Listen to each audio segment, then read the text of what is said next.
সংকেত দিয়ে দিছে।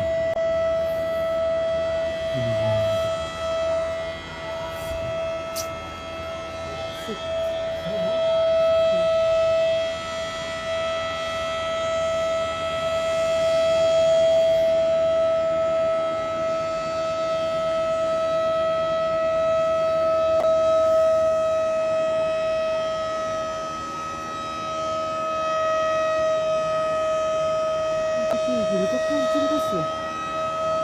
হ্যাঁ দেখি এটা কি ফানুস বিপদ সংকেত দিয়ে দিছে,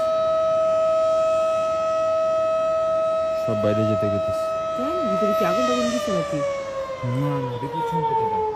মানে পুলিশ গভর্নমেন্ট, এটা তো একটা ক্যাম্প না, ক্যাম্পের বিপদ সব সংকেত লাইট দিয়ে জ্বালা দিছে, ওই যে দিতেছে। মানুষজন সব বাইরে যেতেছে। কেন পুলিশরা, মানে এখন এখানে কি আমি কি জানি, আমি দিকে গেছি কেন আমার জিজ্ঞাসা। আল্লাহ